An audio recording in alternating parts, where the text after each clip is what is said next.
Buenas tardes a todas y a todos. Es un placer estar en esta mesa, rodeada de estas mujeres luchadoras, la transición y la conquista de la democracia.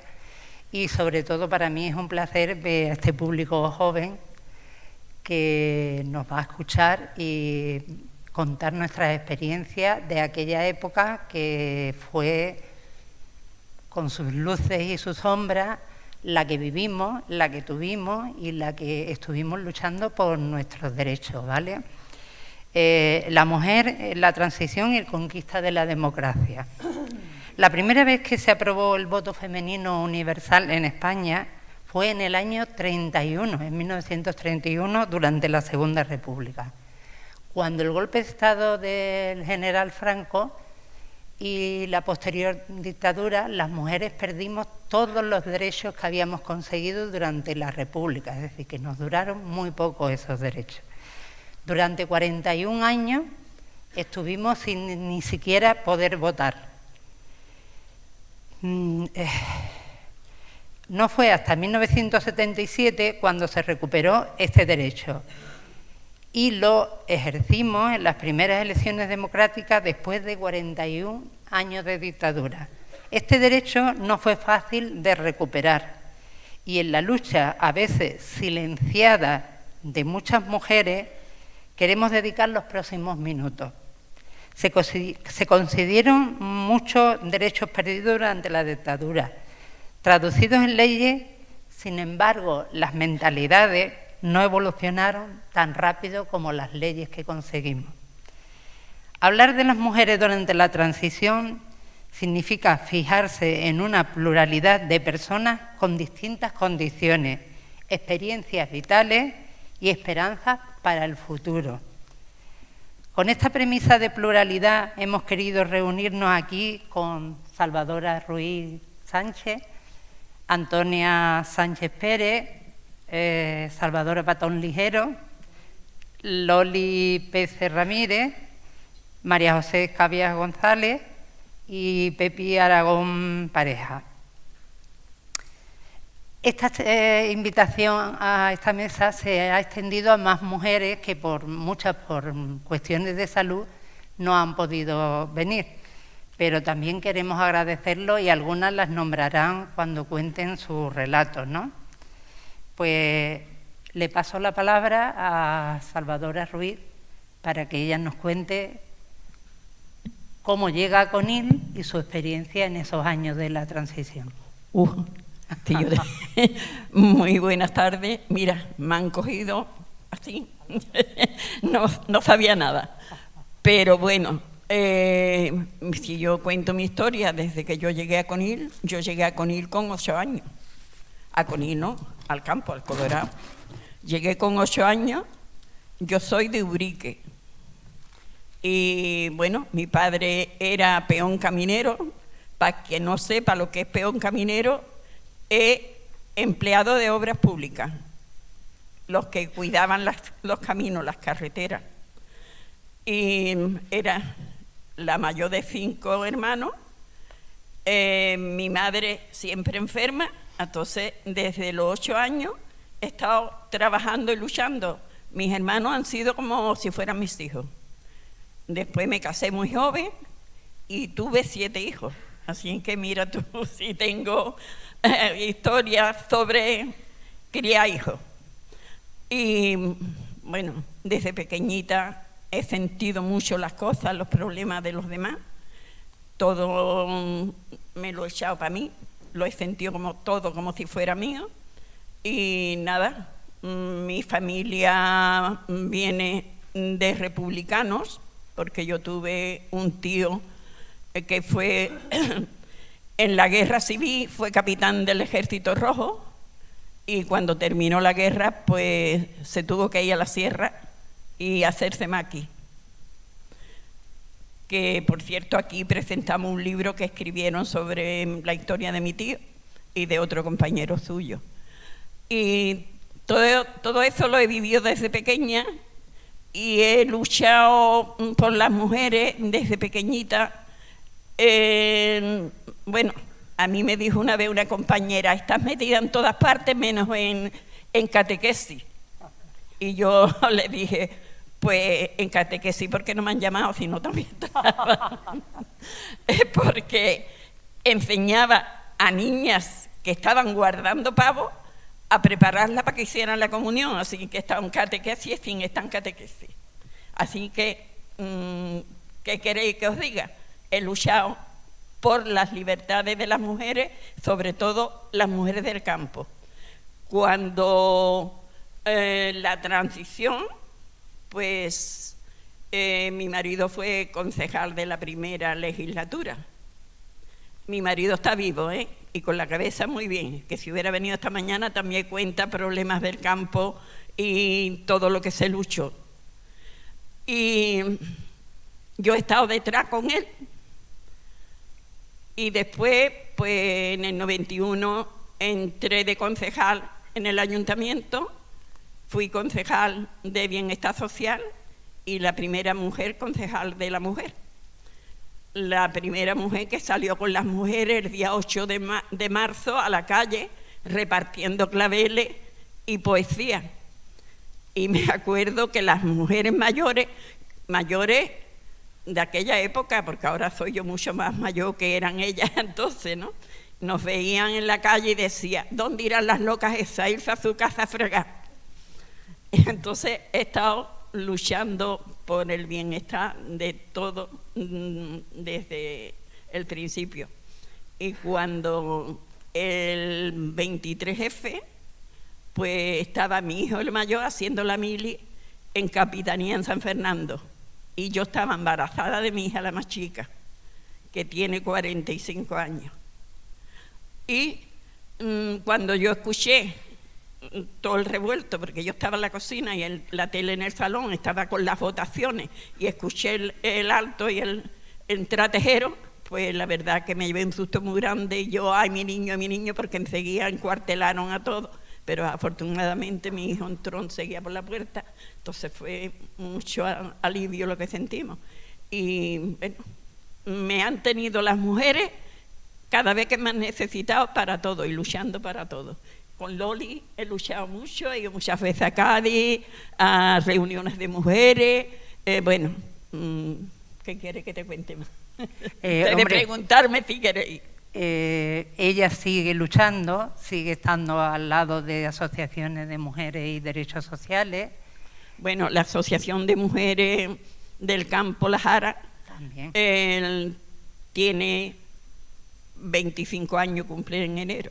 O sea, que es la única asociación de mujeres que queda desde el 91 aquí en Conil. Y sigo, y afortunadamente contentísima porque cada día se hacen más socias. Tenemos ya muchas que han fallecido, porque fíjate, desde el 91, pero todos los días se hacen socias nuevas. Y tenemos muchísimas actividades y yo súper contenta con las mujeres que me acompañan a todo. Muy bien. Yo, para poneros un poco, sobre todo a la gente más joven, en situación de los años que estamos hablando, Franco, el dictador, muere en 1975 y no es hasta durante toda la dictadura empieza a haber ya cierta apertura de que la gente en la calle está pidiendo más progreso y cambiar algunas leyes. Entonces es en 1964 cuando se hace la ley de asociaciones, que entonces nadie se podía asociar. Estamos hablando de que el año 64 se hace una ley más de asociaciones que tenía que pasar por la censura.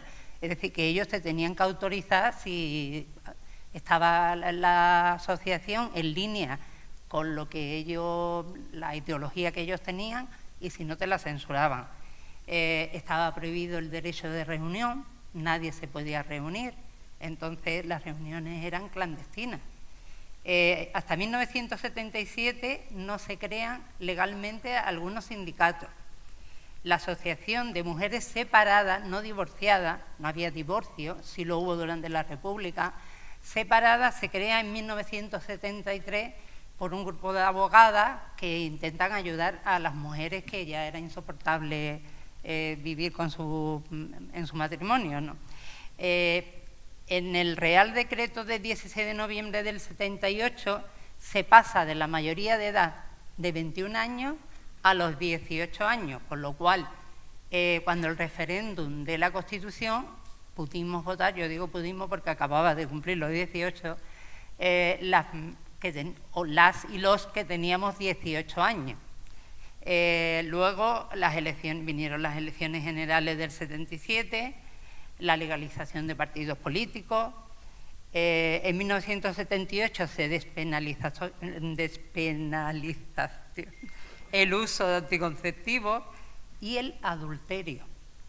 Aunque hoy veamos países, sobre todo árabes, donde mujeres que la pillan, la lapidan o la meten en la cárcel, en la dictadura también.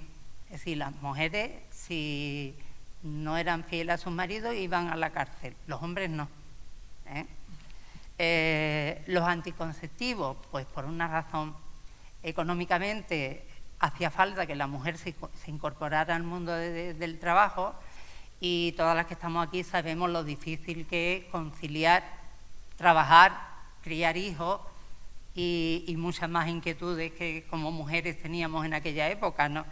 Entonces se despenalizó el uso, que no me sale la palabra, de anticonceptivos, y el adulterio despenalizó. El uso de anticonceptivos en aquellos tiempos era la píldora y los preservativos. Había mucha falta de información, sobre todo en las clases más humildes. Las clases más pudientes pues tenían sus médicos que iban, todavía no existía la seguridad social universal. Embarazos no deseados, la gente iba a abortar al extranjero, sobre todo los que tenían más dinero. Las más humildes, como muchos, iban a Portugal o eran abortos clandestinos, que era una barbaridad, muchas morían en eso. Y empieza a cambiar toda esta historia ya en la transición. Una de las cosas que se levanta muchos movimientos de mujeres y demás es un juicio a las 11 de Basauri, que se llama, que son mujeres, la mayoría eran enfermeras, acusadas, estamos hablando del año 79-82, acusadas de practicar abortos clandestinos, y hasta el año 1985 no se despenalizó el aborto. Para que veáis que ha sido un camino largo de conseguir. Y en el año 81 se consigue el divorcio, ¿vale? Como os he dicho, el adulterio era una anomalía que no existía en el resto de los países europeos, y hubo muchas movilizaciones con ese tema. Yo recuerdo perfectamente que era una muchacha, y recuerdo a las últimas mujeres que salieron de la cárcel, que era una cárcel de Zaragoza, y ya había televisión, y a mí me llamó mucho la atención que alguien pudiera estar en la cárcel por adulterio, ¿no? Ahora ya le paso la palabra, os sitúo en la época que nos tocó vivir, ¿vale?, a Antonia, que Antonia nos va a contar su experiencia. Hola, buenas tardes. Yo voy a contaros porque en esta fecha de la transición yo no estuve aquí. Yo me fui a Cádiz con 10 años. O sea, en el 63 me fui a Cádiz, interna. Los internados de antes, ya hoy en día afortunadamente no hay internados, pero el que me tocó de vivir a mí, teníamos que ir con el colchón, la manta, la jugar completa, desde todo marcado, y nos mandó mi madre a mi hermano y a mí. Fue criticada por el pueblo lo más grande, porque en aquella época mandar a 2 hijos que tenía a Cádiz, pues, ¿para qué? Para quedarse ella tranquila, como si fueran novios. Y la pobre lloraba todas las noches. Cuando entraba en el dormitorio y veía las camas vacías, se ponía a llorar, y mi padre le decía, pues ve por ellos, si están allí porque tú has querido. Y ella decía, es por su bien, es por su bien, es la única forma de estudiar, porque en aquella época aquí no había nada para estudiar. Yo estuve al principio en el Colegio de las Monjas, y a los 10 años me prepararon para hacer el ingreso, hice el ingreso en Cádiz, en el Instituto Columela, aprobé y me fui interna a las Carmelitas. Hice allí el bachiller elemental con su reválida, el bachiller superior y hice magisterio. Ya en magisterio, pues ya una tenía inquietudes y allí, cuando nos reuníamos ya, pues hubo que salir más de una vez corriendo porque venía la policía. Te disolvían rápidamente. Es más, aquí en Conil, cuando yo estaba saliendo con mi novio, que era el zurdo, y nos estábamos reunidas debajo de la OGE, pues estábamos allí sentados, pues eran las 2 de la mañana, entonces aquí en Conil siempre hemos estado hasta muy tarde, no es nuevo, pues estábamos allí unos cuantos y llegaba la Guardia Civil y nos echaba, nada más por el mero hecho de estar hablando, pero éramos más de 5 y no se podía estar más de 5 personas porque ya eso era una reunión ilegal. Bueno, pues yo después me puse a trabajar, en el magisterio, una profesora de física recibió un anónimo y yo os juro que yo no participé, pero ella pensó que yo era una de las cabecillas y nos dijo, podéis cambiarla de normal porque aquí no vais a aprobar. Y efectivamente, a mí no me aprobó. Yo un año entero dando clases particulares para la física, que yo ya era me decían tal, y yo rápidamente, no había un problema que se me resistiera. Pero tuve que irme, porque no me aprobaba. Pero me puse a trabajar, porque en aquella época se trabajaba sin título. Yo no tenía el título porque tenía la física. Y me puse a trabajar en un colegio, en el colegio de Argantonio. ¿Qué pasó allí en Argantonio? Que hubo una manifestación. Y yo siempre he asistido a casi todas las manifestaciones que he podido, allí estaba yo. Pues la manifestación me costó el puesto de trabajo. Al año siguiente, cuando me fue a contratar, me dijo que ni mi hijita, que yo había hecho huelga y que ya yo allí no trabajaba más. Me colocaron, trabajé en la Casa Cuna en Puerto Real y ya después de allí me fui a Barcelona. Y en Barcelona yo llegué, sin el título todavía, me matriculé como oyente allí en la Normal de Barcelona y me puse a buscar trabajo. Cogí la agenda de Callejera y la agenda de La Vanguardia era entonces y me puse a buscar trabajo. 2 colegios. Me hacen la entrevista, era apta para el trabajo, me van a contratar, a hacer el contrato y me preguntan, ¿soltera o casada? Yo acababa de casarme y le digo, ¿casada? Pues lo sentimos, son normas del centro de no admitir a ninguna casada. Digo, ¿cómo? Que no, que son normas del centro. Digo, pero mire usted, si es por problema de niños, yo no voy a tener niños por ahora. No, son normas del centro. Bueno, pues Dios muy buena. Me voy al otro colegio que tenía la otra dirección. Igual, me hacen la prueba, eres apta, igual. ¿Soltera o casada? Del tirón, soltera. Yo todavía llevaba, en el DNI llevaba soltera. El anillo lo llevaba en la derecha, que en Barcelona en la derecha era comprometida. En la izquierda era cuando se casaban. Pues nada, yo pasé como soltera. Al cabo de unos pocos de meses, casi un año, yo digo, mira, yo voy a decir que me voy a casar. Y le dije al director, mira, que me voy al pueblo, que me voy a casar. Y ni vienen. Le llevé el álbum. Mis alumnos me hicieron el regalo de boda. El director me hizo una plancha de vapor y a mis compañeros los cogí y les dije, por favor, no hacerme regalo, que es que me he visto obligada a mentir por esto. No hacerme regalo, que yo ya estoy casada. Y así pasó.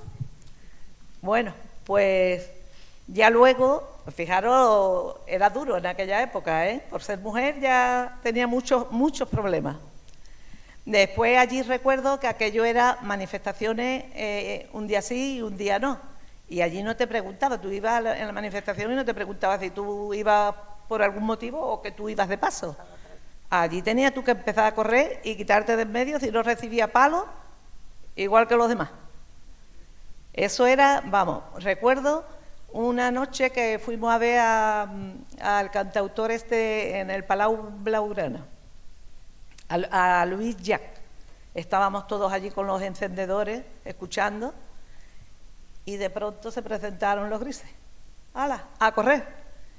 Y allí tuvimos que salir cada uno por un lado como pudimos, porque te cogían y te pegaban y te encerraban. Era así, por solamente escuchar a un cantautor que era Canciones Protestas. ¿Qué más os puedo contar? A ver, Antonia, a mí me llamó la atención cuando que me contaste lo de que había que poner la dirección en los coches. Es decir, en el coche tenía que tener tú puesto la dirección tuya. Antiguamente, tú en el coche tenías que tener la dirección de tu casa. Mi marido allí siempre ha sido muy rojillo y tenía el coche lleno de panfletos. Y estaba buscado, tenía orden de busca y captura. ¿Y qué pasaba? Que tenía el coche escondido, para que no lo pillaran. Pues se presentó un día un señor de aquí de Conil, ¡zurdo! ¡Zurdo! Y nos quedamos, nos asomamos por la ventana y era López el carpintero. ¿Qué haces tú ahí? Te hemos encontrado. ¿Y tú cómo lo sabes? Dice, que vi el coche, yo vi que era de tu coche y por la dirección lo te he sacado. Y dice mi marido, serán inútiles los policías que llevan un montón de meses buscándome, no me encuentran, y ha llegado uno de Corrientes que ya me ha encontrado.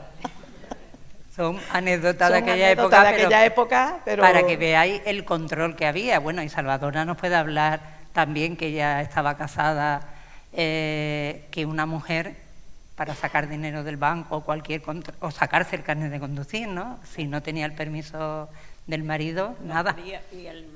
Las mujeres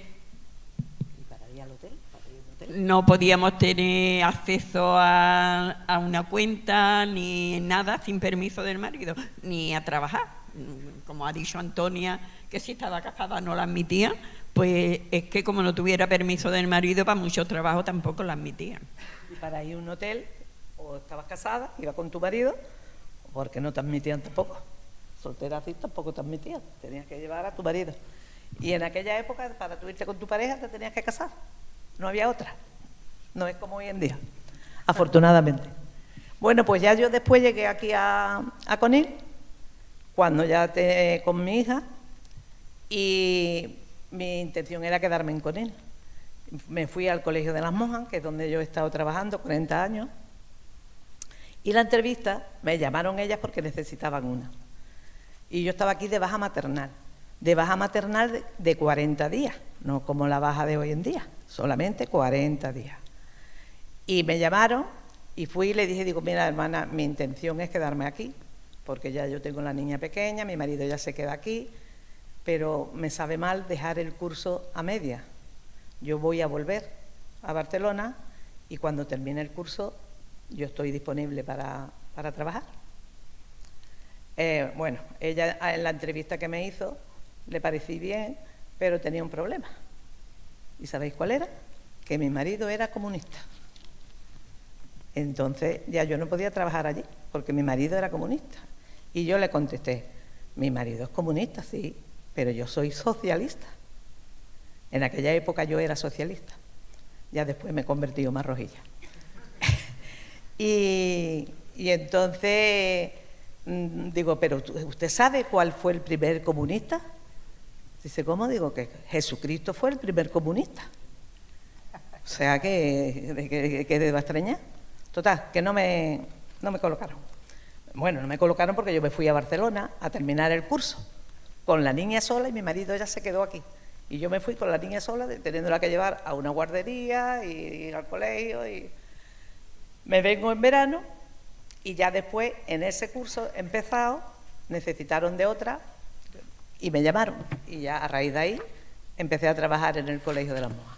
Ella, a todo el mundo que llegaba y me presentaban, le decían, esta es la rojilla del colegio. A todos. Ellas sabían que yo era rojilla, pero se portaron conmigo muy bien. O sea, en ningún momento me obligaron ni a que yo tuviera que rezar en las clases, ni a que yo tuviera que ir a misa, porque yo a misa fui mientras que estuve en el internado y con eso cumplí. Ya tengo misa para todos los años. Y ya yo no he vuelto a ir a misa. Entonces, pues, pero ellas teniendo ahí un ideario religioso y eso me podía haber obligado. Jamás me obligaron. Y yo, mis niños entraban en clase y buenos días y punto. No rezaba ni nada. Allí en el colegio me hice del sindicato de comisiones. A mí choca que fuera yo la delegada de comisiones en un colegio religioso. Pero todavía choca más si os digo que cuando llegaban las elecciones, a las monjas estaban haciendo propaganda para mí. Le decían a las limpiadoras: hay que votar a la señorita Antonia, hay que votar a Antonia Sánchez, hay que votar a Antonia Sánchez. Cientos de comisiones, ¿eh? Pero ¿qué pasa? Que ella sabía que yo era legal, y yo era legal para todo, ¿eh? Para todo. Y para ella, al colegio lo defendí muchas veces y sabía ella que yo no la iba a traicionar. Y bueno, y ya después, pues aquí he estado con los de Izquierda Unida, he estado siempre, porque mi marido era también de ellos, y ya he estado luchando pues desde siempre. Llegaban las campañas, ya estaba yo para pegar los carteles, acompañando, para repartir, siempre he estado colaborando en lo que he podido. Y yo creo que ya está. Una anécdota graciosa, os lo voy a contar, es los de Izquierda Unida. Que cuando se terminaban las elecciones, pues, siempre perdíamos. Y estábamos acostumbrados a perder. Pero siempre lo celebrábamos. Pero lo celebrábamos con una morcilla, un poquito de chorizo, unos piquitos. Bueno, pero el año que ganamos, llegamos allí a lo del Tobalito, que era... Y me encuentro igual, el chorizo, la morcilla, y digo, chiquillo, pero si hemos ganado y estamos con la misma pobreza. Bueno, pues ya... Muchas gracias, Antonia. Retomando a Salvadora y luego ya paso a Dori, esta mañana se ha hablado, que yo también lo comenté, de la llegada de la luz eléctrica al campo de Conil, porque Conil en esos años tenía luz, pero la llegada al campo de Conil, yo era de Barrio Nuevo, nos llegó bastante tardía y fue una lucha del primer ayuntamiento democrático en el que estaba, como ya ha dicho, de su marido, y en la parte de Barrio Nuevo sí que fue Antonio Suraña, pero en la parte de las parcelas y hacia el otro lado de la carretera fueron ustedes, tu marido y tú lo... Sí. En Barrio Nuevo estuvo Antonio Suraña, estuvo Eduardo Patiño, José de Gonzalo, el abuelo de Gonzalo, el de los autobuses. Me acuerdo porque, aunque yo vivía ya en las parcelas, pero mis suegros vivían en Barrio Nuevo. Me acuerdo que le costó la luz 25.000 pesetas. 25.000 pesetas cada uno pone la luz. Bueno, pues en las parcelas no seguíamos sin luz, parcela, Roche y toda esa parte, pues estábamos sin luz. Y mi marido y dos más, que ya por desgracia los dos han fallecido. Mi marido va a cumplir dentro de 2 meses 90 años y está estupendamente, pero los que lucharon para conseguir la luz en las parcelas nos costó muchísimo trabajo, y muchas veces llegaba mi marido y voy a tirar los papeles, yo ya no sigo más, y yo le decía, pues eso es cobardía, así que venga para adelante. Y la verdad que entonces Juan de Dios Mendoza, Diego Leá, los principales del PSOE nos ayudaron muchísimo, que por eso mi marido fue en la primera legislatura, porque en agradecimiento, no porque él fuera, sino ya después ha luchado muchísimo por el campo, pero tenemos que agradecerlo eso a los principales que había entonces del PSOE. La primera legislatura no se votó PSOE, se votó por Tierno Garbán, pero yo voté PSOE, yo voté a Felipe González. Y me acuerdo que mi marido estaba en una mesa, que entonces la mesa era del campo, era en el Canario solamente, Y yo llegué y cogí mi papeleta y mi marido estaba en la mesa y uno le dice, anda que tu mujer se esconde. Yo no tenía por qué esconderme, porque yo de toda la vida he sentido el socialismo. Sí, es que cuando ella habla de Tierno Galván era el Partido Socialista Popular, entonces estaba dividido el PSOE. Y normalmente las mujeres, en su mayoría en aquella época, votaban o lo que votaba el marido, o lo que les decía el cura, o lo que les decía el alcalde que estaba entonces en su pueblo. Era así. Entonces, el hecho de tú tener una opinión propia y votar a lo mejor en contra de lo que había votado tu marido, pues era un gesto de valentía, Sí, la verdad. Mi marido votó por el de Tierno Galván porque él iba... Con el PSP. Exactamente, pero yo voté a Felipe González. Bueno, Salvadora, que... Buenas tardes.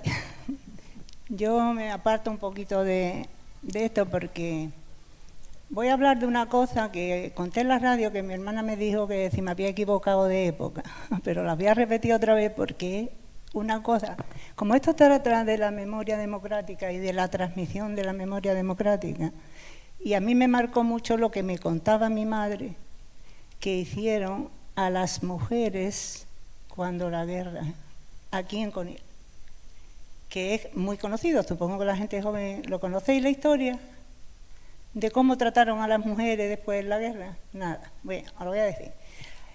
3 mujeres que destacaban en Conil porque eran diferentes, porque hacían actividades diferentes, los fascistas las cogieron, las pelaron, le dieron aceite de ricino, la pasearon por Conil, los niños les tiraban piedras.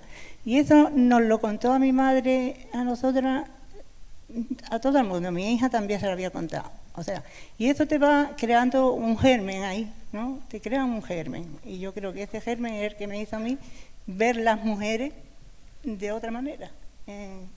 Y con ello el feminismo y la lucha por las mujeres. Y venía a cuento, quería recordarlo porque aquí hay gente joven que tienen que escuchar las historias también que le cuentan los padres de lo que pasó, porque es importante recoger todo lo que se dice, porque te puede marcar. Yo estoy segura que a mí las historias estas de mi madre me marcaron. Y una reivindicación que quiero hacer aquí, por si no me da tiempo a hablar otra vez, y la voy a hacer ahora, que es la reconciliación laboral de las mujeres, que hay una necesidad enorme de que esto se solucione, porque las mujeres que trabajan y tienen hijos, a ver qué hacen. Tienen un problema. Y eso lo debe asumir el Estado como un bien social también. A ver, ¿qué soluciones hay para que una mujer que trabaje tiene que llevar a los niños al colegio y tiene que hacer... Y esto está ahí. Y eso nos habló el otro día una profesora del colegio, que nos lo contó. Dice, una cosa que está pendiente es que se haga esa reconciliación laboral. Que la gente joven, cuando se den cuenta que empiezan a trabajar y tienen hijos, ya verán las dificultades que tienen. ¿Vale? Bueno, volviendo a la época de la transición y la democracia, te agradecemos tu inquietud, pero volvemos a la época en la que estábamos hablando que el hecho de acceder al conocimiento y a la cultura, en el pueblo que estábamos no existía instituto ni existía, es decir, aquí te quedaba en la enseñanza elemental y incluso lo que era el bachillerato elemental se hizo de forma radiofónica a través de, que ahora hablaremos también, de varios maestros que estuvieron. Entonces, cuéntanos tu experiencia desde el bachillerato elemental hasta que llegas a la universidad. Ah, vale. Es que es verdad, en Conil no había nada para estudiar. Yo estudié gracias a que pusieron unas clases por la noche que le llamaban radiofónico, porque en otros sitios lo transmitirían por radio. Pero aquí en Conil eran unos maestros que nos daban clases por la noche y luego nos examinaban unos profesores del Instituto Columela de Cádiz, que nos examinaban, y así yo hice el bachillerato en Conil. Eso fue en el año, pues en el 72, me fui a Chiclana, yo hice el bachiller elemental y luego pasé a Chiclana a hacer el bachiller superior, que entonces eran 3 años, 2 de bachillerato y COU. Y bueno, eso fue en los años ya 69, 72, por ahí, que hicimos el bachillerato. Yo muy presionada por mi padre. Y os voy a contar una anécdota con mi padre, porque era tan agobiante que yo no quería estudiar, porque mi padre agobiaba.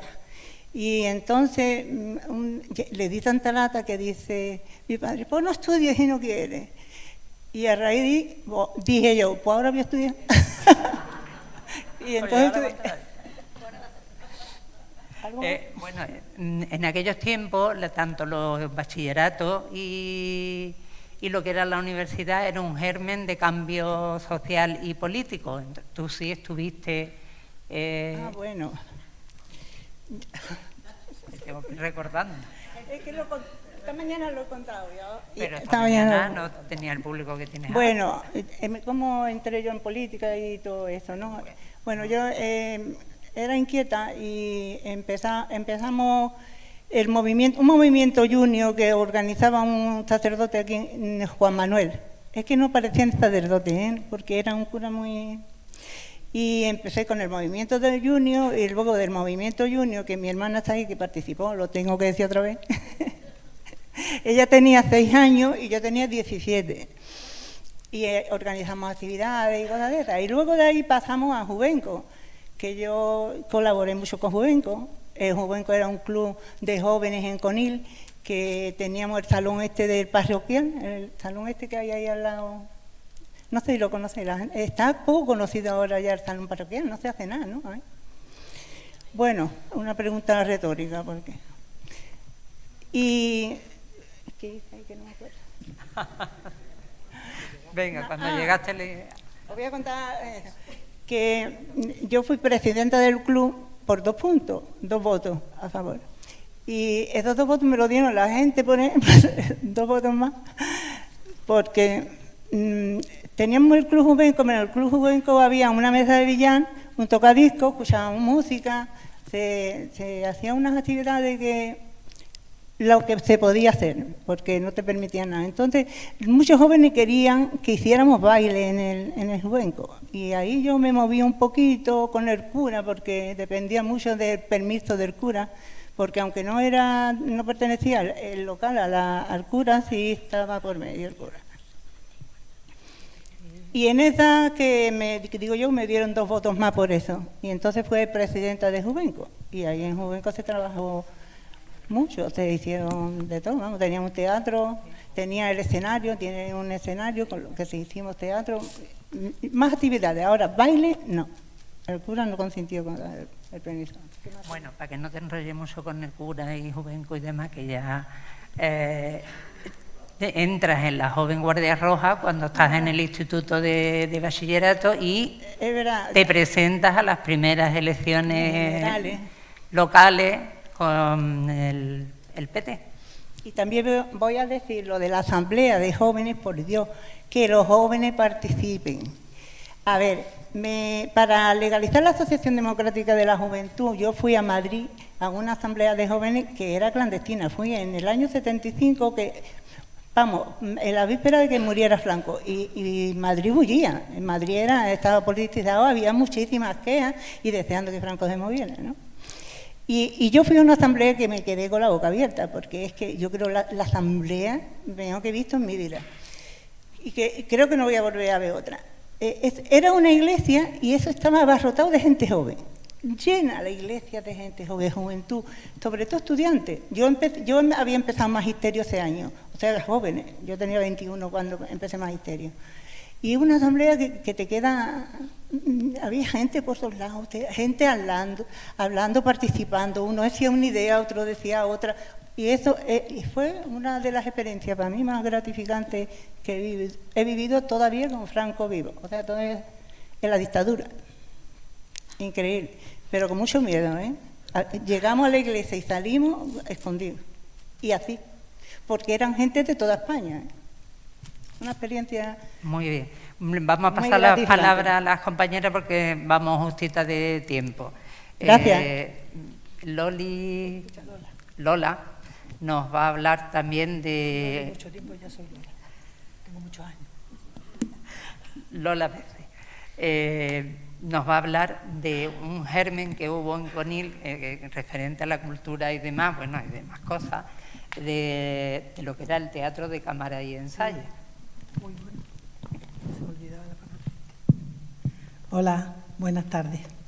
Bueno, soy Lola Pérez, ella insiste en Loli, que durante toda mi infancia fui Loli, pero a partir de un momento ya dejé de tener ese nombre que me parecía muy infantil. Entonces, yo no voy a hablar de mí misma, pero sí he estado inmersa en mi pueblo y en todas las vivencias que corresponden a mi edad y con las personas que me relacionaba. Vamos a ver, yo voy a limitarme un poco a hablar de la llegada de Juan Poblador a Conil. Y la llegada de Juan Poblador a Conil tuvo, junto con otros compañeros que también llegaron a Conil en ese momento, un impulso grande para la cultura. En Conil siempre hubo afición al teatro. Yo puedo decir que hice teatro desde niña en el colegio con la hermana Sacramento. No voy a decir nada de mi amiga Loli Revuelta, que ha hecho teatro toda su vida. Hicimos teatro con Pedro González Quero, después ella continuó porque yo interrumpí un poco. Bueno, ya después llegó el teatro de cámara y ensayo, que es principalmente a lo que me quiero referir, que fue con la llegada de Juan Poblador a Conil. Él venía ya con una mochila llena de experiencia porque había dirigido teatro en Badajoz, estaba relacionado incluso con directores y creadores de teatro de Madrid, como Ángel Facio, que Ángel Facio dio, a través de esa amistad, se creó y le ayudó a los cimientos del teatro de cámara, porque, como bien se ha dicho aquí anteriormente, estaba prohibido todo lo que era asociaciones, reuniones, tal. Había que utilizar triquiñuelas, en cierto modo, para conseguir hacer una asociación de teatro. Entonces, incluso ese fue el motivo que le pusieran José María Bemán. Así se empatizaba un poco con el régimen y se podía camuflar mejor lo que era la asociación. El pueblo, me he desviado un poco porque lo que quiero es empezar con lo del teatro de cámara y ensayo.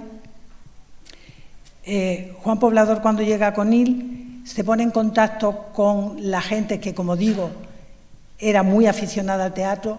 Tuvimos las primeras reuniones en el bar de los hermanos, poníamos una mesa larga allí y allí se gestó un poco lo que después iba a ser la asociación de teatro. No quiero olvidar mencionar a Loli Revuelta, que la he dejado ahí aparcada, pero que quería decir que ella empezó a hacer teatro siempre. Hicimos teatro con Pedro González, después empezó el teatro de cámara y ensayo y allí estaba esa mujer amante del teatro.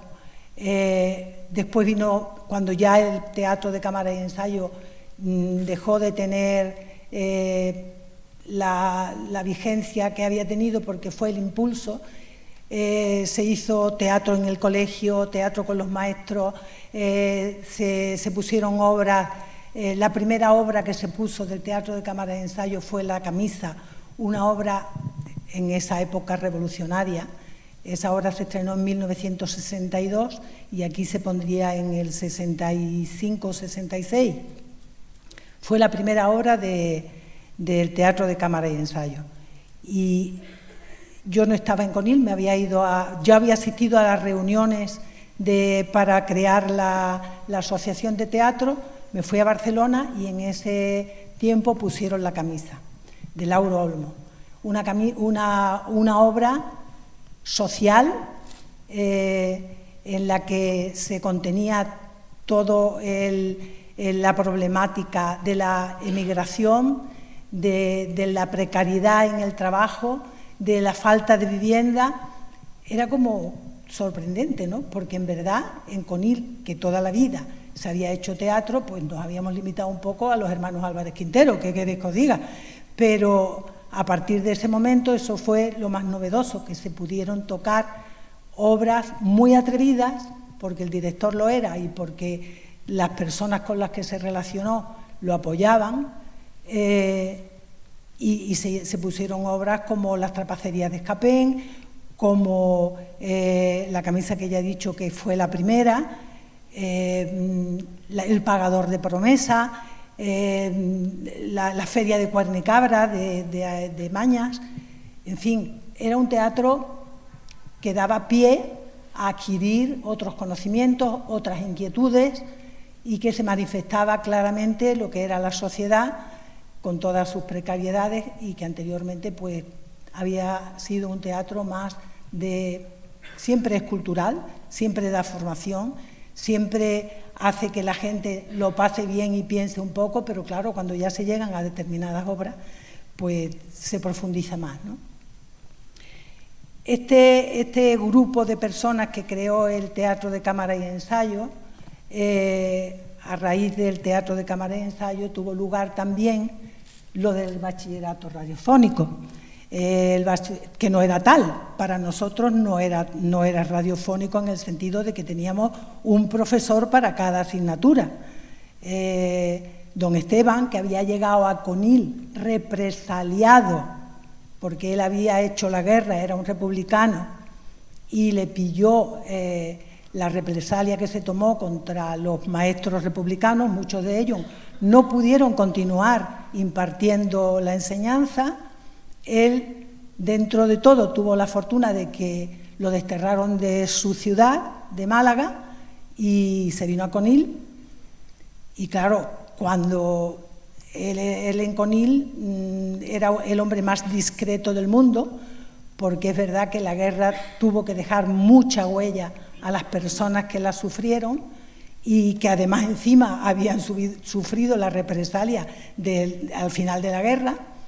Entonces él era un hombre temeroso, tenía sus directrices muy marcadas y tal. Llega Juan Poblador, un revolucionario joven, sin temor a nada, en el sentido de que sí, él había perdido a sus padres en la guerra, porque su padre murió en la cárcel, donde ahora mismo está el museo. Se me ha ido el nombre del museo.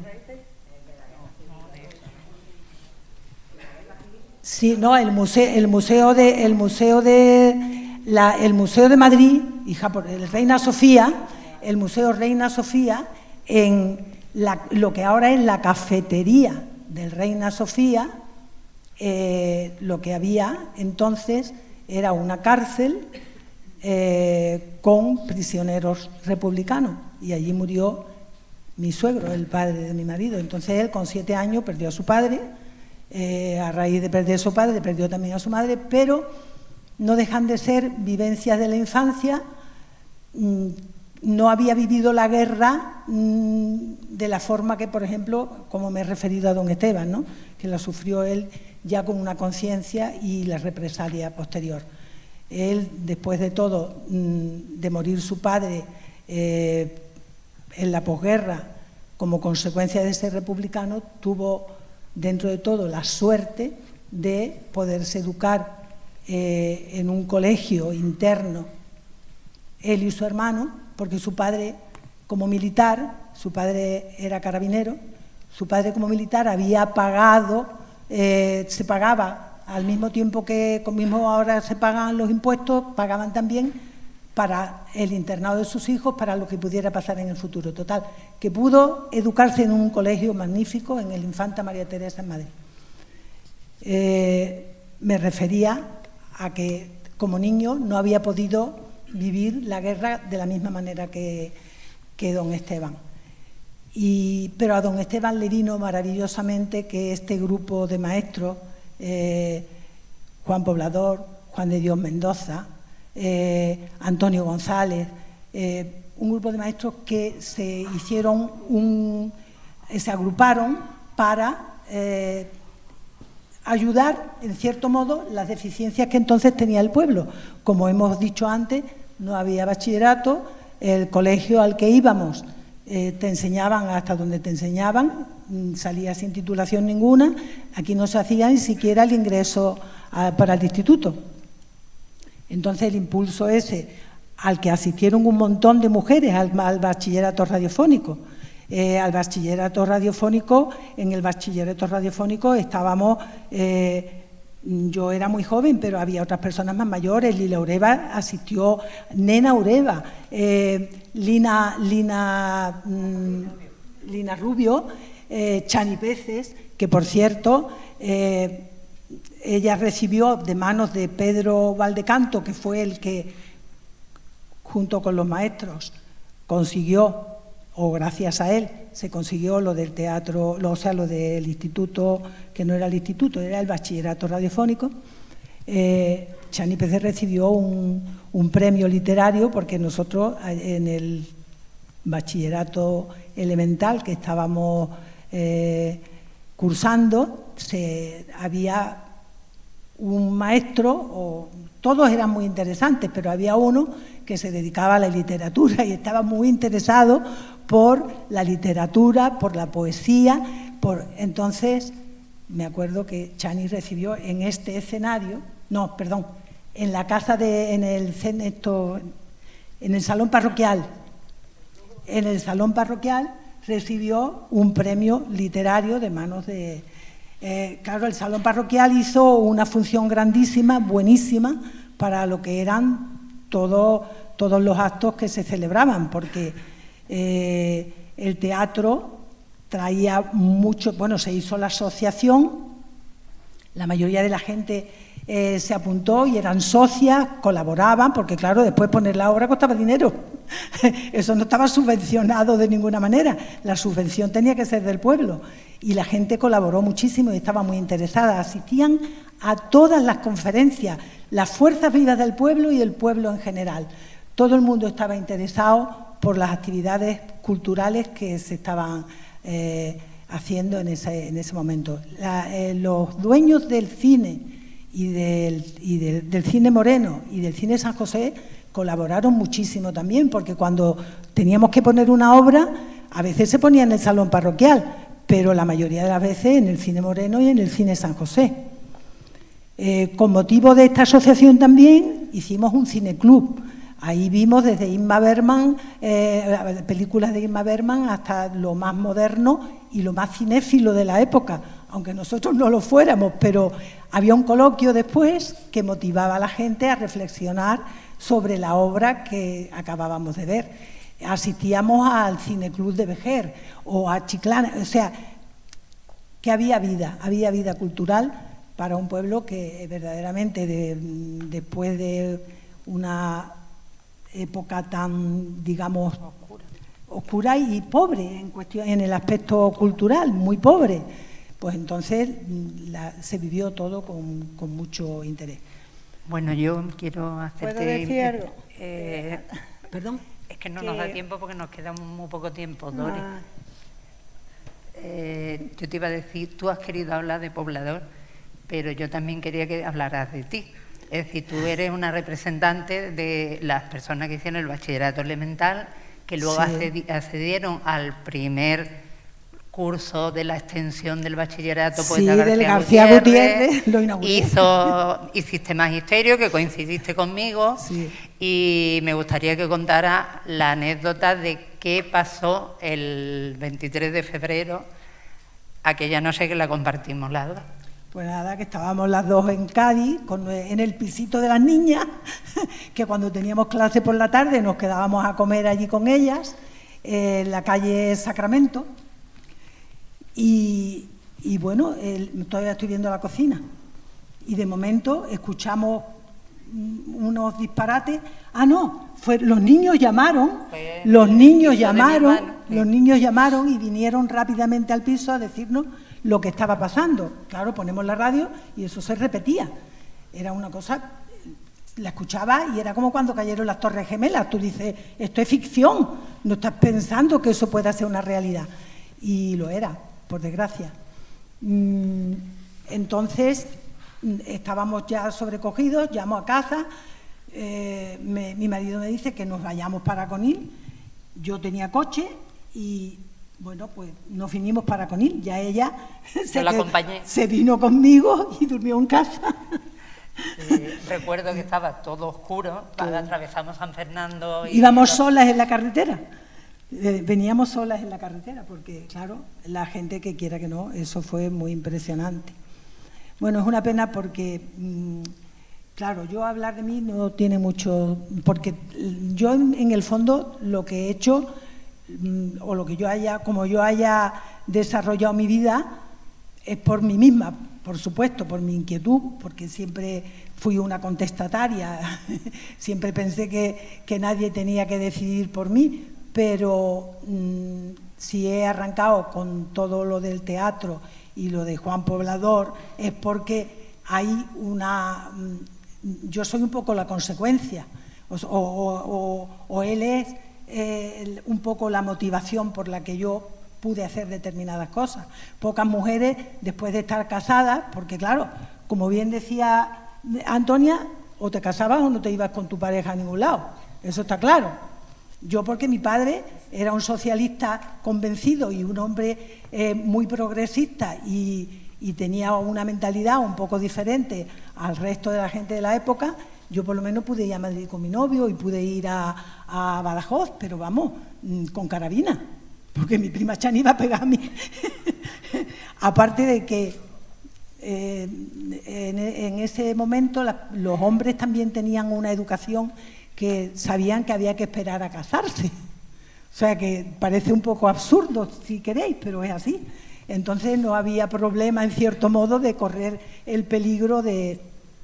Total, que eso, por eso no profundizo en lo que yo he hecho, porque bueno, sí, yo hice mi bachillerato radiofónico, me hice la reválida en el Instituto Columela y después, cuando pude, que ya iba a cumplir los 25 años y yo lo que iba a hacer era, al acceso a la universidad, empieza el instituto.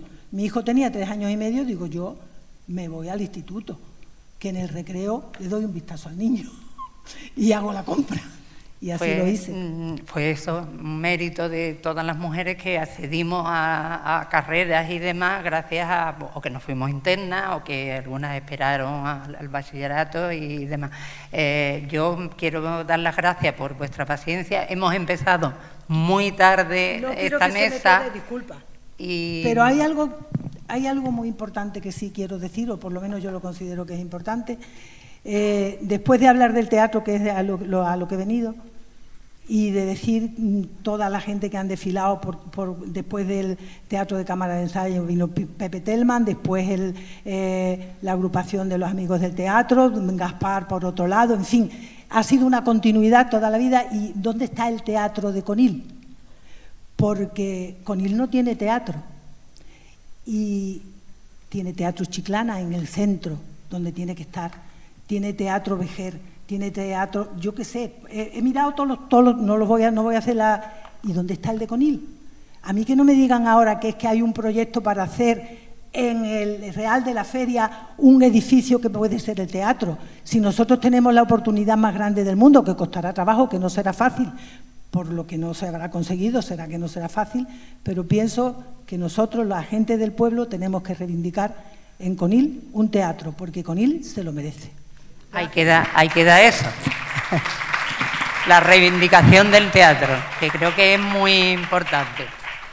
Bueno, vamos a seguir. Os pido eso, un poco de paciencia, porque hemos empezado tarde. Presentar a María José Escavia González.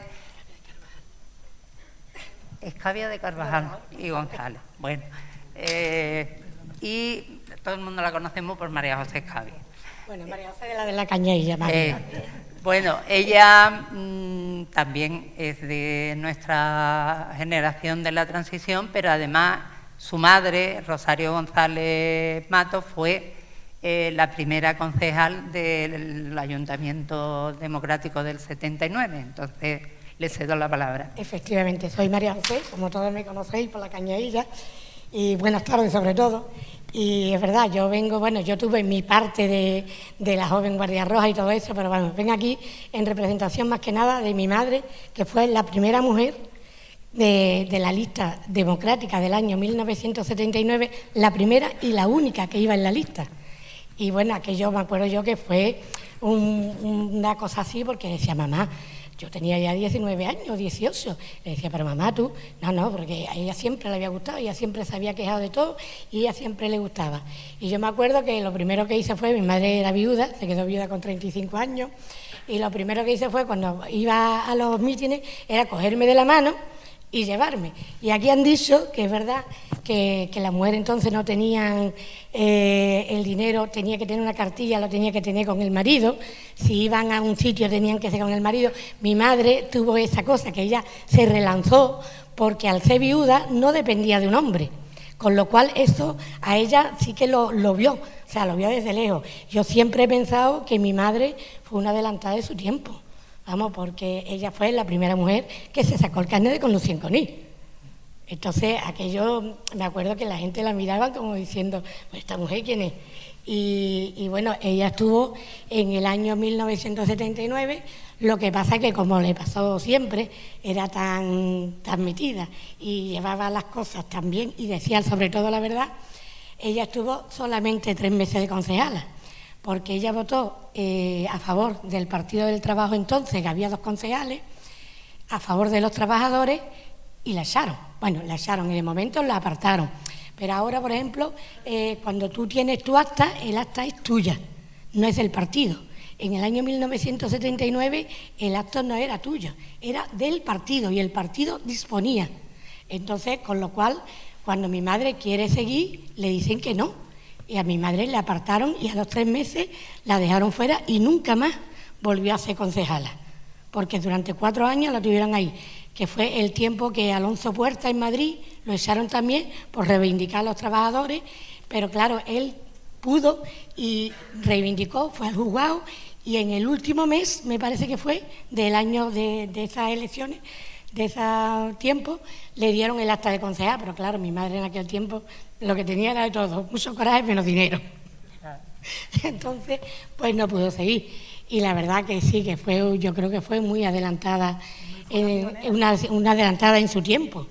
Y eso hay que reconocerlo, porque ella dejó muchas cosas. Ella trabajaba, como hoy trabaja mucha gente, trabajaba en negro. ¿Por qué? Porque entonces a la mujer no se le ponía y se le cogía, como decía ella, y le hacía un contrato, nada. Entonces ella tenía un negocio familiar, se metió en la cocina y ahí pues sacaba el dinero, lo sacaba en negro. Y hablando de que efectivamente que en Conil no se estudiaba, como siempre mi madre era una adelantada, y me acuerdo que estaba de alcalde don Marino. Aquí habíamos estudiando en el Instituto de Chiclana, Loli Rodríguez, Paqui Rodríguez, gente que han sido compañeras tuyas, estaba tú, estaban los fangasos, en fin, había mucha gente. Y mi madre dijo que por qué los agentes de Conil no iban a tener un transporte para ir.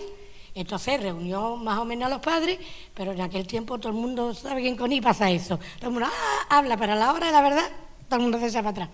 Y me acuerdo que mi madre se fue al ayuntamiento a ver a don Marino y le dijo que bueno, que había niños en Conil que no tenían cómo ir. Y le dijo el señor alcalde que él había hecho su carrera en bicicleta. Y entonces mi madre le contestó, sí señor, pero la bicicleta entonces era un lujo. Él se quedó callado y le dijo, pues váyase usted por donde ha entrado, porque aquí no hay autobús.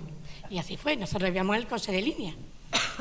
Y nada, poco más. La transición, sobre todo para la gente joven, tener lo que tenéis ahora, pienso. Se ha luchado mucho, porque la gente que entonces estaba en los partidos, que estaban en la clandestinidad, luchó muchísimo, incluso temiendo por su vida.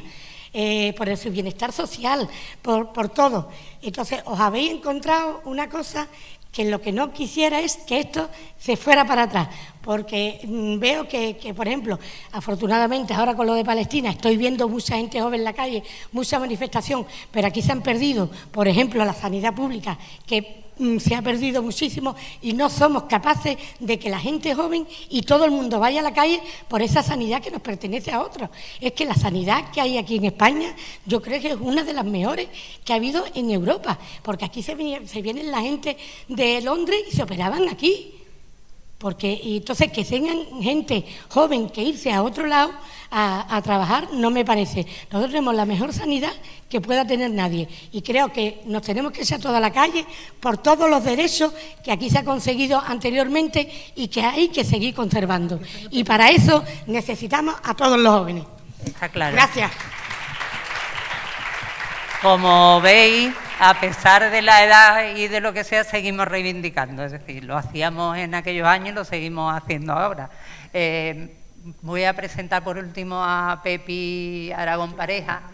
Y ella formó parte de todo lo que hemos hablado de Juvenco, de la Joven Guardia Roja y demás, pero a mí me gustaría que ella nos hablara del bar El Norton, las reuniones que allí se hacían y demás, y también me gustaría que me hablara de una persona que también tuvo importancia en aquellos momentos en muchos jóvenes de este pueblo y que tiene una calle con su nombre, que era Elizalde Masó. Buenas tardes a todas y a todos. Bueno, el que yo esté aquí, para mí esto es impensable. Lo que ha hecho Isabel conmigo y Antonia, porque yo he sido una persona que siempre he estado en política, pero he estado detrás. Nunca he estado delante, pero porque yo misma me he puesto ahí. Sí. Y la verdad es que cuando yo era novia, Antonio estaba en la mili, y estando en la mili y todo, montó un bar en la Puerta Cay. Y entonces el bar era más que nada paz. Y de noche, la verdad es que allí acudían muchos chavales, muchos. Y además habíamos gente que estábamos un poco, que sabíamos lo que queríamos, y otras personas que eran de otra forma de pensar. Y de allí es verdad que salió la revista que yo recuerde, Vientos del Pueblo. Y aparte de eso, yo recuerdo, porque ahora que estamos, que si las banderas, que si... yo recuerdo que había arriba del bar, había un hombre mayor, que el hombre era republicano y vendía libros, pero el pobre vendía muy pocos libros y él bajaba, hablaba mucho con nosotros, total, que tenía también sus inquietudes, igual que nosotros. Y un día dijimos de poner la bandera andaluza colgada en la fachada. Y el hombre dice, no me acuerdo ni cómo se llama ya, porque hace mucho tiempo, dice, no preocuparse, entrad por mi casa y la ponéis desde mi casa. Y pusimos la bandera andaluza. Pues no tardó ni 10 minutos para que llegara la Guardia Civil. O sea, eso fue rápido. Y verá, también he vivido, nosotros también en la feria, hubo un tiempo que en Conil se hacía la feria en agosto y también llegó la Guardia Civil. Estuvimos allí y recuerdo que estaba allí unos pocos compañeros nuestros y un chaval que era compañero pero de fuera, que no me acuerdo de su nombre. Y yo metía en la cocina, de la feria, en la caseta que montábamos, cuando vemos venir el coche de la Guardia Civil. Y entonces llegó y, claro, nos pidió la documentación a todos los que estábamos allí. Y teníamos que tener carnet. Presentamos el carnet, pero el chaval que venía, que era de afuera, pues le dijo, si yo le tengo que dar a usted el carnet, enséñeme usted el número de placa. Total, que ya ahí el chaval se defendió más. Al final se fue y la bandera no me acuerdo si la quitamos o no la quitamos. Creo que la quitamos y la pusimos después otra vez. Creo que la quitamos y la pusimos después otra vez. Sí, sí. Bueno, pero porque daba igual, ¿sabes? que la andaluza también hasta que no llegó su momento, no... Y verás, yo voy a hablar de mí porque he sido una persona que he vivido mucho, porque yo llevo en política, pues, yo qué sé, 48 años, o yo tendría unos 16 o 17 años. Y tengo muchas anécdotas. Y Isabel me dijo sobre Elizalde Masó, que desde aquí le quiero hacer un reconocimiento porque fue una persona, él venía de Cuba y él tenía una mentalidad que no era la de por aquí, sobre todo en cuestión de atender a las personas, porque era una persona muy humanitaria. Él lo llamaban para cualquier sitio, que alguien estaba enfermo y él veía la necesidad de las personas y nunca le cobraba a las personas, ¿eh? Elizalde fue una de las personas que en aquel momento, porque había muchos médicos entonces, que la verdad es que lo ganaban bien, pero él siempre miraba según a la casa que iba, cobraba o no cobraba, y si cobraba, cobraba porque fuera su mujer que era la que cobraba. Él era incapaz de decirle a una persona tanto le voy a llevar. Y aparte de eso, de cómo él era como persona, pues la verdad es que muchas noches, bueno, aquí yo creo que Antonio Roldán se tiene que acordar, mi marido, Nino Iglesias, pues echábamos muchas noches allí hablando de política. Había veces que, tú sabes, se discutía, uno pensaba una cosa, otro otra, pero bueno, esto es lo bueno, ¿no? Que cada uno piense de una manera. Y a través de... ¿Qué era lo que después iba a decir, sabes? Sobre el día del golpe de Estado. Sí, el 23 de febrero también te pregunté que cómo lo habías vivido. Sí.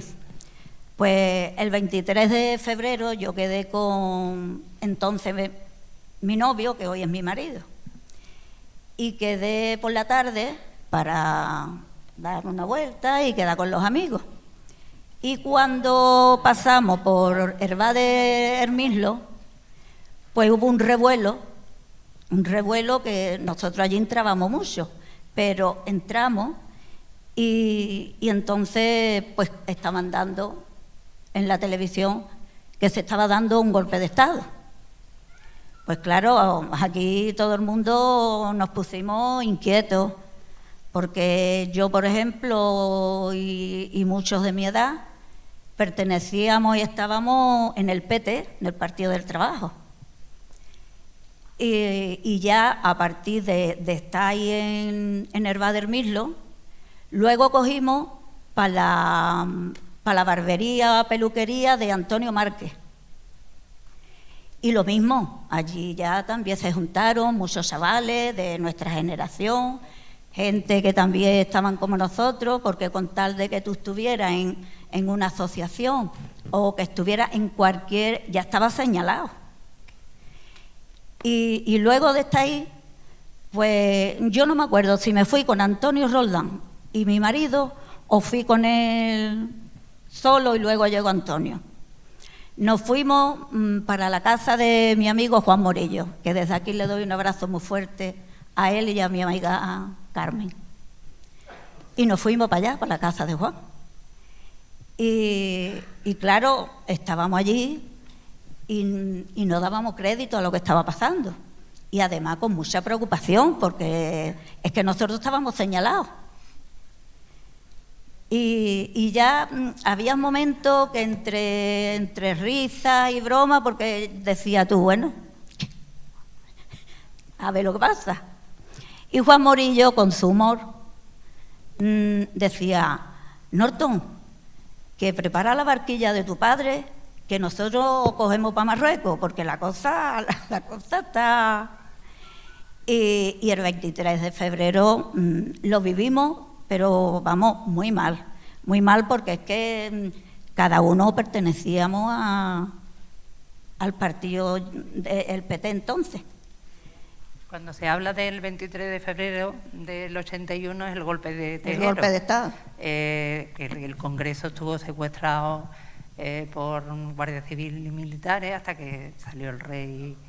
Y fue una noche muy intensa para la gente de izquierda, porque incluso se elaboraron listas en las que pensaban quitar de en medio, y de aquí en este pueblo hubo una de ellas, ¿no? Entonces, la mayoría de las mujeres que estamos aquí, pues estuvimos en algún sitio u otro con esas personas que figuraban en esas listas, que si hubiese triunfado el golpe de Estado de Tejero, pues no estarían hoy aquí. Bueno, agradeceros vuestra paciencia y pregunto a alguno de los chicos y chicas si tenía alguna pregunta.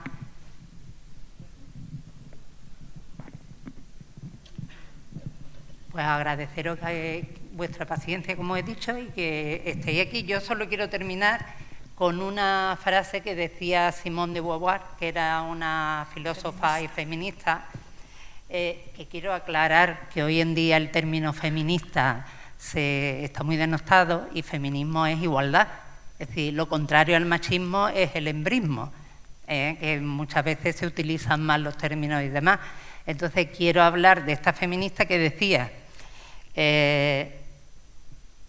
bastará una crisis política, económica o religiosa para que los derechos de las mujeres vuelvan a ser cuestionados. Esos derechos nunca se dan por adquiridos. Estad alerta siempre. Muchas gracias. Efectivamente.